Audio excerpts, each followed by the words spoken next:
My name is Elena Sterling. I am 32 years old, and 3 hours ago, I signed a document that will cost my father everything he has spent 4 decades building. He doesn't know yet. Right now, he is likely standing in front of the mahogany mirror in his dressing room, straightening a silk tie and rehearsing a speech he wrote on a cream-colored legal pad. In 30 minutes, 25 members of the inner circle will be seated at a 15-foot oak table, surrounded by the scent of expensive lilies and the glow of candles that Catherine hand-picked for the occasion. My father has an announcement tonight.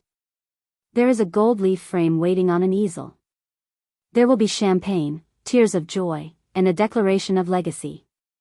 I already know exactly what he is going to say. I know because I found the draft in his study 4 days ago, tucked under a heavy crystal paperweight. What he wrote about the daughter he finally deserves is the reason I drove to a glass-walled law office this afternoon and put my name on 3 documents that will effectively dismantle the Sterling Empire. But here is the part none of them understand: the speech isn't the betrayal. The speech is just the confirmation. What arrives in a white courier envelope 9 days from now is a structural failure my father cannot repair. He will have exactly 90 days to figure out how to pay for the silence he bought. Welcome back to the ledger, where the most dangerous secrets are the ones kept in plain sight. If you've ever felt like a ghost in your own home, drop a comment below. Today's story is about the cost of being erased, and the price of standing up.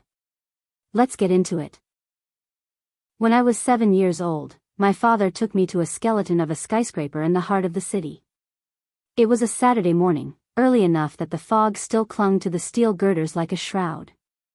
He lifted me up, my small boots dangling over a concrete ledge, and pointed to a massive, horizontal steel beam spanning the center of the structure. "You see that, El?" he asked, his voice rough with pride. "That's the load-bearing beam.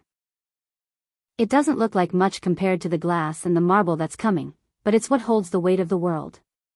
Without it, the whole thing is just a pile of expensive rubble. That's what you're going to be for this family. The strength that doesn't need to shout." I believed him. At 7, your father is the architect of the universe. Julian Sterling was the king of Sterling and Sons development. He was a man who started with a single tool belt and a second-hand truck and turned it into the most prestigious luxury firm on the coast. My mother had passed away the year before, a quiet exit that left a hole in the house the size of a canyon. After she was gone, it was just me, my father, and my grandfather, Arthur. Arthur was the one who kept the gears turning. While Julian was out on the sites, playing the part of the visionary and shaking hands with city officials, Arthur was in the wood-paneled office, balancing the ledgers and navigating the fine print. Arthur smelled like cedar and old ink. Every Sunday, he would sit me on his lap and let me press the corporate seal onto the invoices. "Don't ever let them move you to the edge of the frame, Elena," he told me once. I was 9. I didn't understand that he was giving me a blueprint for a war that hadn't started yet. The shift didn't happen with a bang. It happened with a radius. My father met Catherine Mitchell when I was 17, just as I was preparing my applications for the top engineering programs in the country.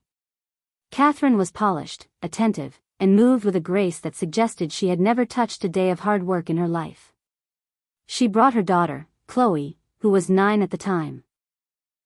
At first, Catherine was a warmth that my father desperately needed.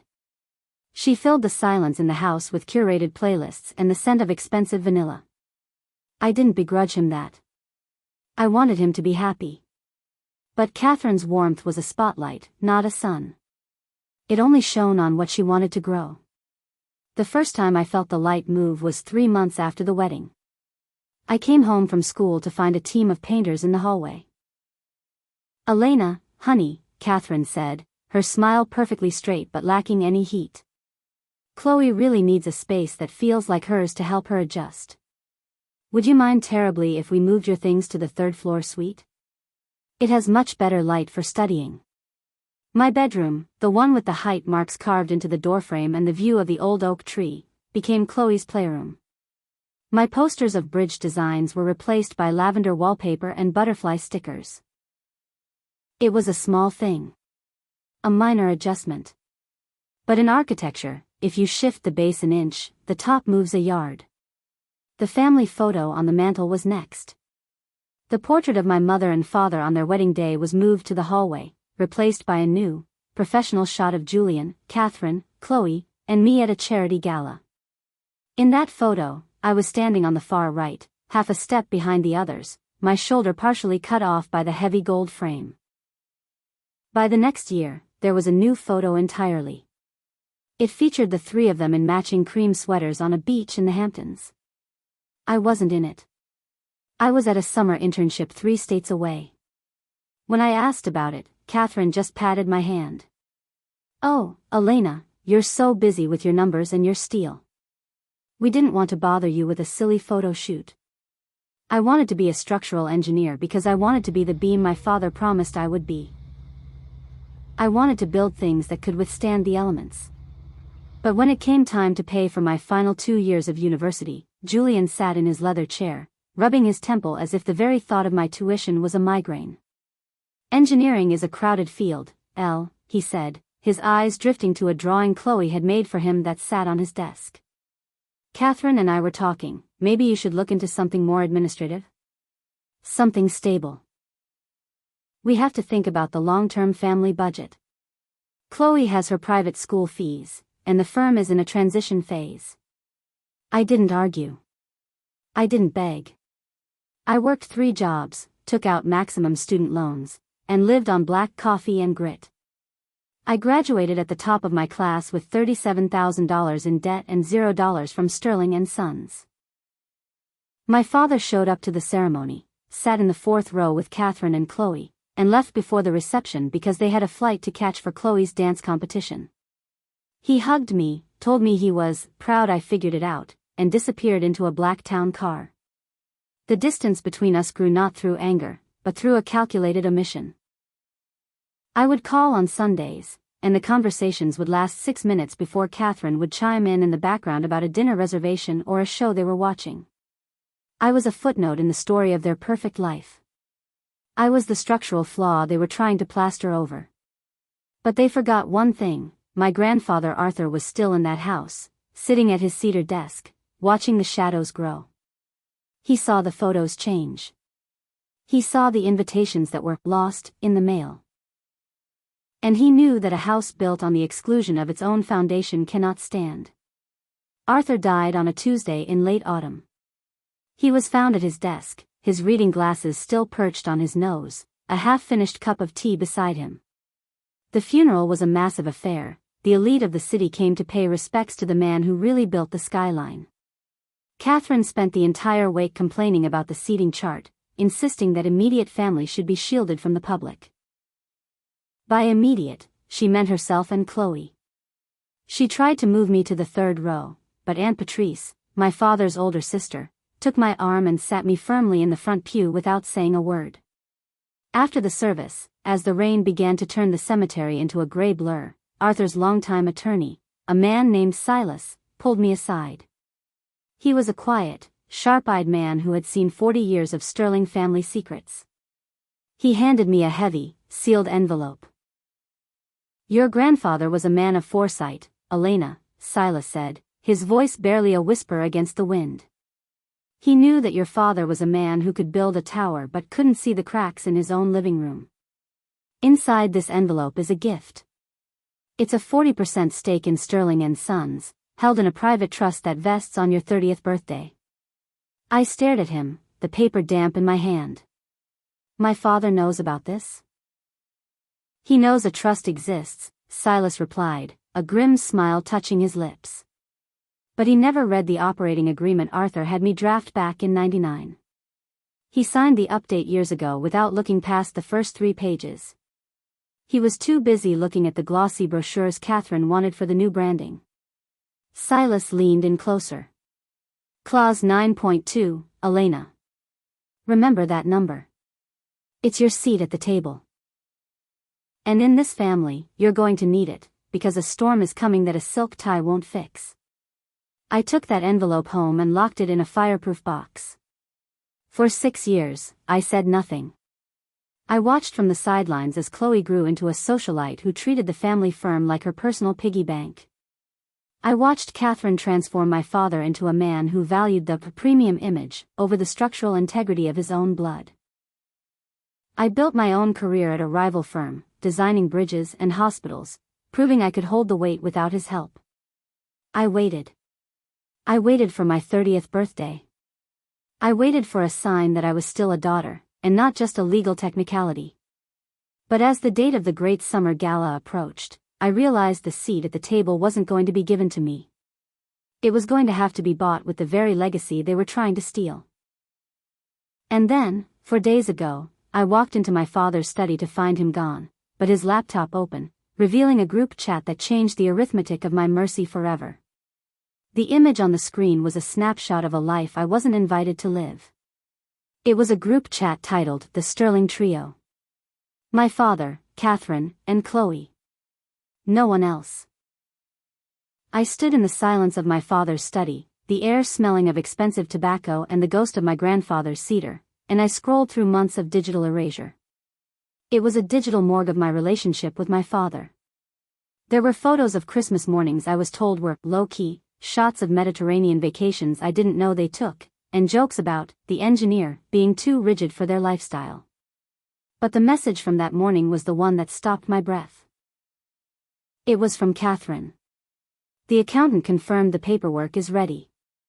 Once we reclassify the minority shares as dormant on Monday, we can officially move the dividends to Chloe's trust. Julian, it's for the best. Elena has her own career, she doesn't need the legacy. This way, the brand stays fresh. My father's reply was 3 words, she won't notice. I didn't cry. When you're an engineer, you don't cry when you see a crack in the foundation, you calculate the rate of the collapse. I stood there, watching the cursor blink on that screen, and realized that for 14 years, I hadn't been fighting a misunderstanding. I had been fighting a demolition. I was being reclassified. I was a piece of equipment they were moving to a storage unit because it didn't match the new furniture. I took a deep breath, the cold realization settling into my bones like frost. I pulled out my phone and took a photo of the screen. 1, 2, 3. Evidence of the intent to defraud. Then, I looked at the gold-rimmed frame on the mantel, the one where my graduation photo used to be. It was empty now, waiting for whatever premium memory they were planning to install tonight. I walked out of that room, my heels clicking on the marble floor like a ticking clock. They thought I wouldn't notice? They were right about one thing, I wasn't just an engineer. I was the one who knew exactly which beam to pull to make the whole roof come down. The engineering of independence isn't a phrase they teach you in school, but I learned it in the shadows of my father's neglect. For the last 5 years, while Chloe was being photographed in front of boutiques and Catherine was rebranding the Sterling name into a lifestyle concept, I was in the trenches. I was the one wearing a hard hat in Greensboro at 5 in the morning, checking the tension on suspension cables while the rest of my family was sleeping off champagne. I didn't have the Sterling name to open doors. In fact, in the tight-knit world of coastal development, my father's reputation was a wall, not a bridge. He was known for visuals and premium finishes, while I was obsessed with the math that kept people alive. I paid off my student loans dollar by agonizing dollar, working double shifts at a firm that didn't care who my father was. I became an expert in load paths, the way weight moves through a structure from the roof to the soil. I knew how to find the point where a building was most vulnerable. And as I sat in my small, minimalist apartment that night, staring at the blueprints of my own life, I realized my family had a massive vulnerability. They were arrogant. They assumed that because I was quiet, I was weak. They assumed that because I was out of the frame, I was out of the fight. I began to build my own structural support. I called Silas, the attorney who had been my grandfather's only true confidant. We met in a diner 4 towns over, far from the prying eyes of the Sterling circle. I showed him the screenshots. I showed him the history of the ghosting, the missed invitations, the silent reclassification of my existence. Silas didn't look surprised. He looked like a man who had been waiting for the other shoe to drop for 20 years. Elena, he said, pushing a thick, manila folder across the table. Your father thinks he's running a company. He's not. He's running a performance. He's leveraged the firm's liquid assets to fund Catherine's lifestyle branding and Chloe's trust. He's built a glass house on a sand foundation. He thinks your 40% is just a legacy detail on a dusty ledger. He's forgotten that 40% isn't just a number, it's a veto. He tapped a specific page in the folder. Clause 9.2. This is the structural fuse your grandfather put in. If the minority shareholder initiates a voluntary relinquishment based on a breach of fiduciary trust, like, say, an attempt to reclassify shares without notice, it triggers a mandatory buyout. At the independent appraised value. Within 90 days. I looked at the math. The Sterling and Sons name was worth millions on paper because of the brand, but the actual cash on hand was a different story. Julian was house rich and asset poor. A mandatory buyout of $450,000 in 90 days wouldn't just be an inconvenience, it would be a cardiac arrest for the company's cash flow. It would force Julian to sell the trucks, the equipment yard, maybe even the estate on Maple Lane. It would strip the premium right off the brand. If I sign this, Silas, I whispered, my finger tracing the jagged line of the signature space, there is no going back. I won't just be out of the photo. I'll be the person who broke the camera. Silas looked me in the eye, his expression as hard as a granite pillar. Elena, they already broke the camera. They're just waiting for you to realize you're standing in the dark. The question is, do you want to keep waiting, or do you want to turn the lights on? I spent the next 48 hours in a state of clinical precision. I didn't act out of anger, I acted out of material fatigue. In engineering, material fatigue happens when a structure is subjected to repeated stress over a long period. It doesn't break all at once. It develops microscopic cracks, invisible to the naked eye, until one day, the load becomes just a fraction too heavy, and the whole thing snaps. That was me. 14 years of the Sterling trio was the stress. The group chat was the final load. I went to work on Monday and designed a pediatric wing for a hospital, calculating the exact amount of steel needed to protect the most vulnerable people inside. Then, at 2 in the afternoon, I walked into Silas's office. The air was cool, the hum of the city distant and muffled. On his desk sat 3 documents. The notice of relinquishment, the request for independent appraisal, and the formal fiduciary complaint. I sat in the leather chair. The same kind of chair my father used to ignore me from, and I picked up the pen. It felt heavier than a sledgehammer. My 30th birthday had passed 3 days ago. The trust was vested. The power was legally, undeniably mine. I thought about the 8-year-old girl on the plywood stack. I thought about the way Julian used to look at me before Catherine's radius pushed me into the shadows.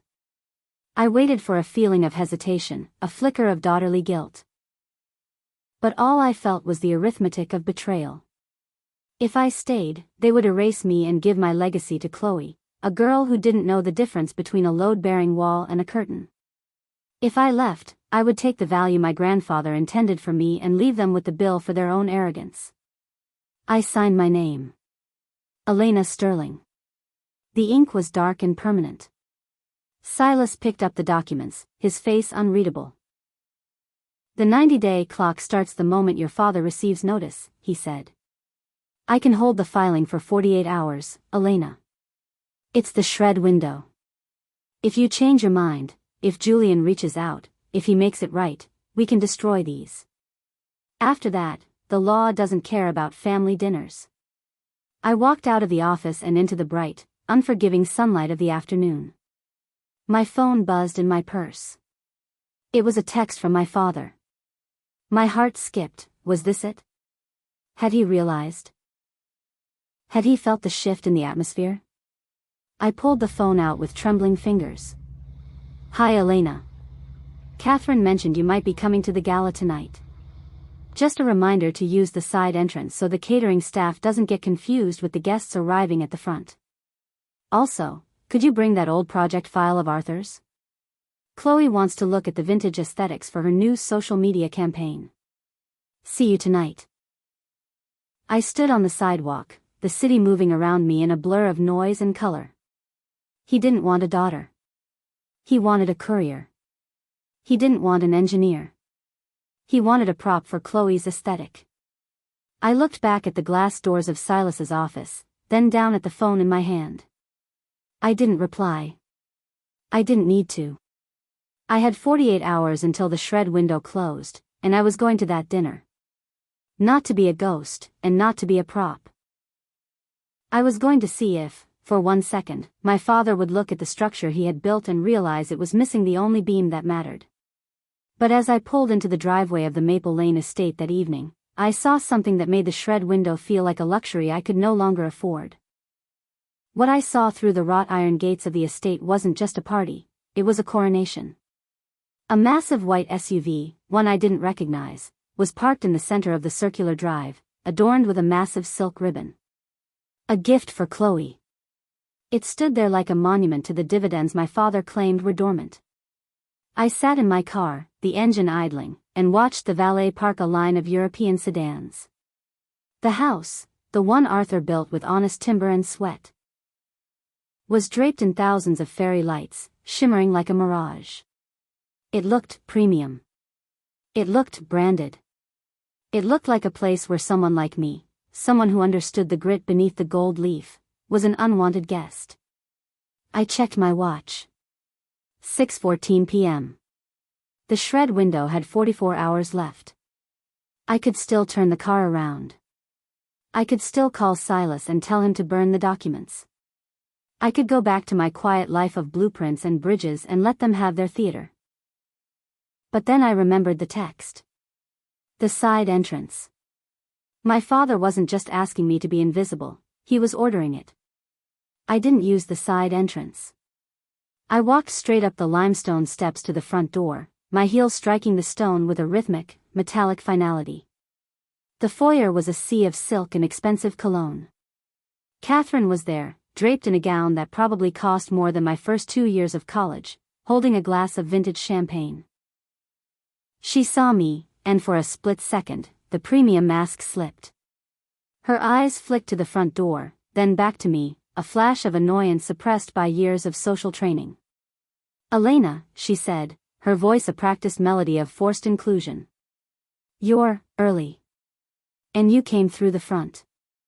How bold." She didn't hug me. She didn't touch me. She just adjusted the trio portrait on the wall, her fingers lingering on the edge where I used to be. "Julian is in the study with the board members. It's a very sensitive evening, honey. Try not to bring up any technicalities until after the toast, okay? We want the aesthetic to be perfect." I looked past her, toward the dining room where the 15-foot oak table was set for 25. At the very far end, tucked into a corner near the swinging kitchen door, was a single chair. No name card. No centerpiece. Just a place to sit and watch the real Sterling family celebrate. I spent the next hour drifting through the crowd like a structural surveyor inspecting a condemned building. I listened to the conversations. They weren't talking about development, they were talking about influence. They weren't talking about the integrity of the buildings Julian was supposed to be constructing, they were talking about the vibe of the new marketing campaign. My father emerged from the study, looking every bit the king of the castle. He saw me, waved a hand dismissively, and went back to laughing with a city councilman. He didn't ask about the Greensboro Hospital. He didn't ask about my birthday. He didn't even ask for the file he had texted me about. I was a prop that had successfully arrived on set, and that was all that mattered. But as I leaned against the marble counter in the kitchen, trying to find a moment of quiet, I saw the white envelope sitting next to Catherine's designer clutch. It was from the county courthouse. The return address was clear, in the matter of adult adoption. The load I had been carrying suddenly doubled. It wasn't just my shares they were after.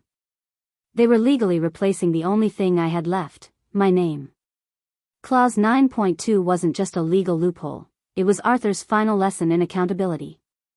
He had told Silas once that if the family ever became a hollow shell, the only way to save the soul of the business was to trigger a meltdown. A voluntary relinquishment was the nuclear option. By signing that document, I wasn't just asking for my money, I was forcing Julian to prove the company was actually worth what he claimed. If the independent appraiser found that the premium brand was just a facade for high-interest loans and leveraged assets, the mandatory buyback would trigger a default. It was a chain reaction. Julian would have to open the books to the state. He would have to explain why dividends were being diverted to a 19-year-old's lifestyle trust while the firm's equipment was 20 years out of date. He would have to explain Clause 9.2 to Catherine, who undoubtedly thought a 40% stake was just a piece of paper Arthur left in a drawer. I found a quiet corner in the library, the room where Arthur used to read me stories about the great architects of the world. The air was heavy with the scent of old paper and the silence of an era that was being systematically erased. I pulled out my phone and looked at Silas's last message. The filing is ready for the 9 a.m. courier on Monday. You have the power to stop the clock, Elena. Just say the word. I looked at the trio in the foyer, laughing under the chandelier. I thought about the $450,000. It was a staggering amount of money, enough to start my own firm, enough to never have to look at a side entrance again. But more than that, it was the price of my silence. Julian was building a legacy on my exclusion. He was using my grandfather's sweat to buy Catherine's approval and Chloe's car. Clause 9.2 was the only thing that could stop the concrete from setting. If I let the filing go through, I was effectively blowing up the bridge I had spent my life trying to cross. But if I didn't, I would be a ghost for the rest of my life, a dormant share in my own history. The ghost in the hallway feeling is a specific kind of vertigo. You see the walls you grew up with, you smell the lemon wax on the floor, you hear the familiar creak of the third step, but you realize you are no longer a part of the structural integrity of the house. You are a decoration that has been moved to the basement. I walked past the dining room again and saw Catherine directing the photographer. Now, make sure you get Julian and Chloe with the certificate, she whispered, her eyes gleaming with the thrill of the reveal. It needs to look cinematic. We're announcing the new era of Sterling and Sons tonight. The past is over. I realized then that the past was her code word for me. I was the old blueprint. I was the outdated specification. I was the load-bearing beam they were planning to replace with a decorative pillar. I went back to my seat at the end of the table. The guests began to file in, the air filling with the clatter of silver against china and the practiced laughter of the elite. I sat between a cousin I hadn't seen in 5 years and a city official who spent the entire time checking his watch. No one talked to me. No one asked how my work was going. I was the empty chair even though I was physically there. I watched Julian at the head of the table, flanked by Catherine and Chloe. He looked powerful. He looked successful. He looked like a man who didn't have a single crack in his foundation. But I knew the math. I knew that in exactly 38 hours, the shred window would close, and the white courier envelope would start its journey toward this very table. I felt the weight of the document in Silas's drawer like a physical pressure in my chest. This was the point of no return. This was the moment where the engineer has to decide if the building can be saved, or if it needs to be demolished for public safety. As the first course was served, a delicate truffle soup that Catherine had described as essential for the aesthetic, I felt a hand on my shoulder. It was Aunt Patrice. She leaned down, her voice a soft, urgent whisper in my ear. Elena, I saw the paperwork on Julian's desk this morning. The adoption papers. And the share reclassification. She squeezed my shoulder, her grip surprisingly strong. He's not going to stop, honey. He's already convinced himself that you're fine on your own so he can sleep at night. He's forgotten that Arthur didn't just build buildings, he built a family with a very specific set of rules. She looked toward the head of the table, her eyes narrowing. Are you going to let him finish the speech, or are you going to show him what happens when you pull the center beam? I looked at her, then back at my father, who was standing up and tapping his crystal glass with a silver fork. The room went silent. The photographer moved into position. The summer gala was about to reach its peak. Julian cleared his throat, a draft of his speech in his hand, and for a second, he looked directly at me. Not with love, and not with regret, but with the casual, devastating look of a man who thinks he has already won. I reached into my purse and felt my phone. One text to Silas. File it. But before my thumb could touch the screen, Julian said the one thing I wasn't prepared for. He didn't start with the legacy. He didn't start with the brand. He started with a name that hadn't been spoken in that house in 14 years. Before we begin the celebration, my father said, his voice echoing off the high, vaulted ceilings of the dining room, I want to talk about Sarah. The name hit the room like a sudden drop in barometric pressure. Sarah. My mother. The woman who had been the true partner in the early, dusty years of Sterling and Sons. For a heartbeat, my thumb hovered over the phone screen.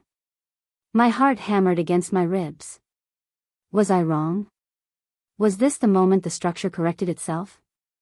Catherine's smile faltered for a fraction of a second, her wine glass pausing midway to her lips. She hadn't expected the script to deviate. Julian looked down at the legal pad, his eyes momentarily soft.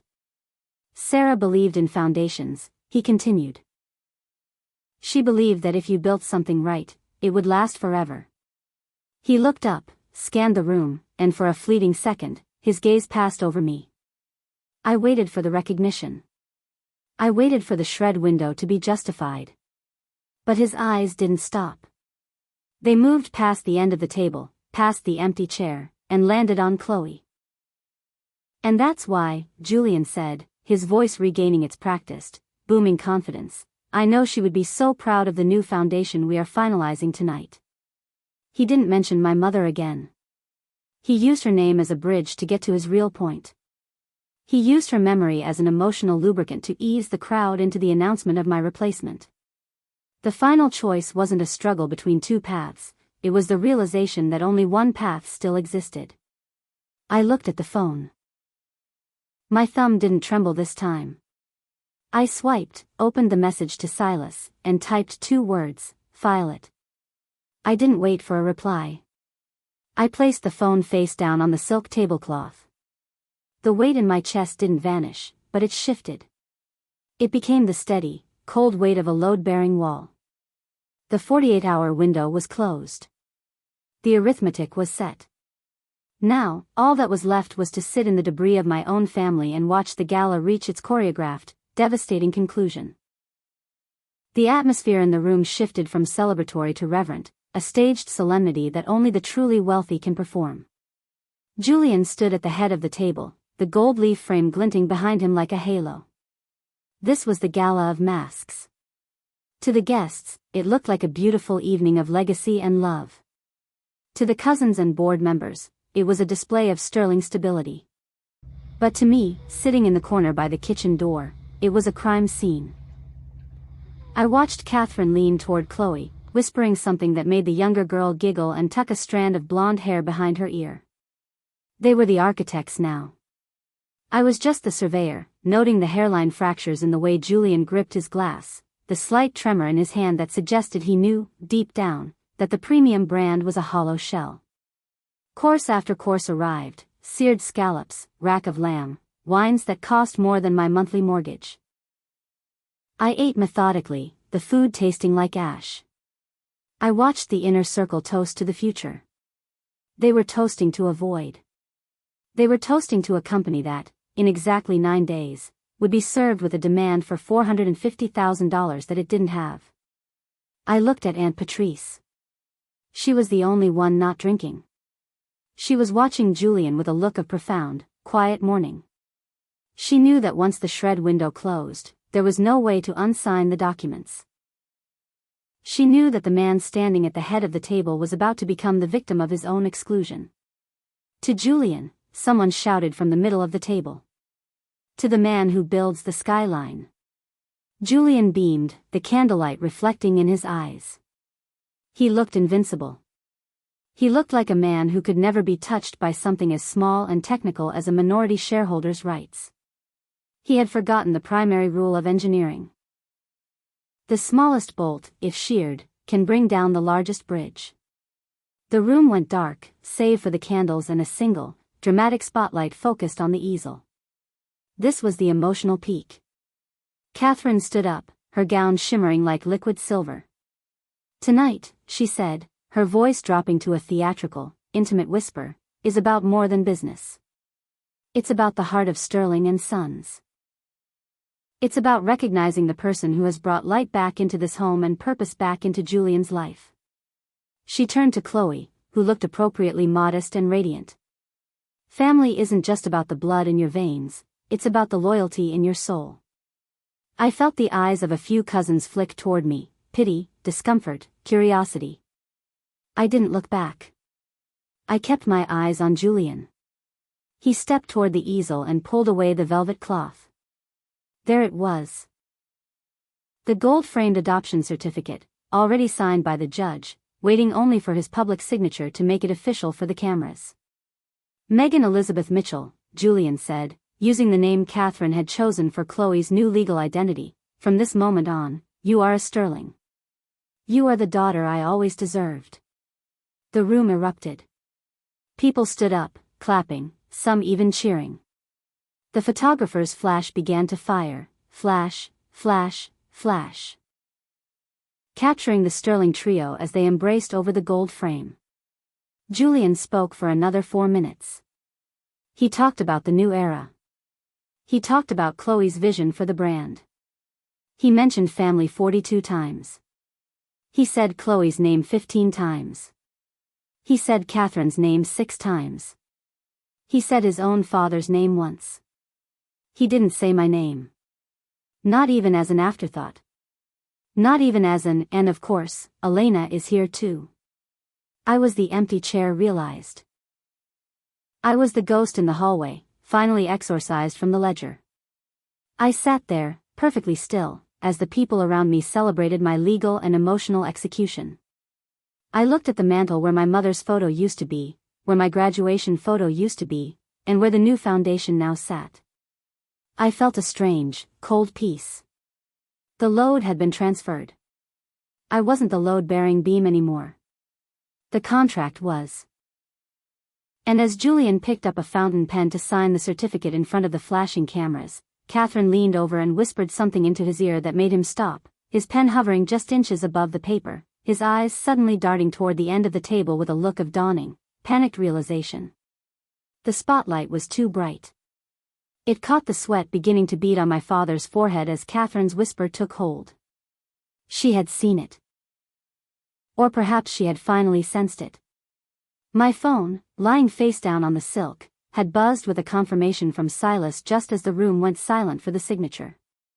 In that high society vacuum, the vibration had sounded like a tectonic plate shifting. Julian's pen hovered, a droplet of ink trembling on the nib. He looked at me, really looked at me, for the first time in a decade. He was looking for the daughter who always folded. He was looking for the girl who would take the side entrance and say thank you for the crumbs. But he found someone else. He found the engineer who had finally finished the stress test. I didn't smile. I didn't scowl. I just met his eyes with the flat, unwavering gaze of a surveyor who had already condemned the site. He signed it. He had to. The cameras were rolling, the board members were watching, and the premium brand demanded a happy ending. But the hand that held the pen shook. The gold-framed adoption was supposed to be my funeral, a staged reveal where they officially traded my history for Chloe's future. Instead, it became a hollow ritual. As the room erupted in a second wave of applause, I stood up. I didn't push back my chair with a crash, I moved with the quiet, terrifying efficiency of a controlled demolition. I walked toward the head of the table, the crowd parting like water before a prow. Catherine stepped forward, her hand out to block me, her face a mask of panicked elegance. "Elena, not now," she hissed, her voice vibrating with a frantic frequency. "This is Chloe's moment. Don't be difficult." I didn't stop. I walked past her, past the gold frame, and stood inches from my father. The room went deathly quiet. I leaned in, my voice a whisper that only he and Catherine could hear. "The shred window is closed, Dad." The arithmetic starts on Monday. I hope the new foundation is as strong as you told them it was. I turned and walked out the front door, leaving the Sterling trio standing in a spotlight that was starting to feel like an interrogation lamp. Monday morning didn't arrive with a storm, it arrived with a courier. I was at my desk in the city, the Greensboro blueprint spread out before me like a map of a better world, when the filing was officially logged with the state. By noon, the fallout had begun. My phone stayed silent for exactly 3 hours. Then, it didn't stop. It wasn't the sound of a father calling a daughter, it was the sound of a CEO watching his liquidity evaporate. Julian called 7 times in 40 minutes. When I finally answered, the man on the other end sounded like he had aged 20 years. Elena, he rasped, the confidence stripped from his voice like old paint. What is this? Silas called our legal team. $450,000? A mandatory buyout? You're going to bankrupt the firm. You're going to destroy Chloe's future before it even starts. I sat back in my chair, the cold glass of the office window vibrating with the hum of a city I was helping to build. I'm not destroying anything, Julian, I said, using his name for the first time. I'm simply exercising the value of the seat you told me I'd always have. You reclassified my shares as dormant in your head years ago. I'm just making the ledger match the reality. His voice broke into a jagged edge of rage. We're family. You don't do this to family. I looked at the screenshot on my second monitor, the one where he told Catherine I wouldn't notice my own erasure. Family is a load-bearing concept, I replied. You treated me like a decorative finish you could swap out when the trends changed. But the thing about finishes is, they don't hold the roof up. I do. Or rather, my shares do. You have 87 days left to find the cash, or the court-appointed trustee takes the keys to the equipment yard. Tell Chloe I hope she likes the car. It's likely the last premium thing she'll own for a long while. I hung up before he could answer. The legal battle had begun, and for the first time in 14 years, I wasn't the one being squeezed. I was the one holding the gauge. Have a story like this? Send it to us, and we'll share it with the world. Don't forget to like, subscribe, and hit the bell for more true family drama. Thanks for watching.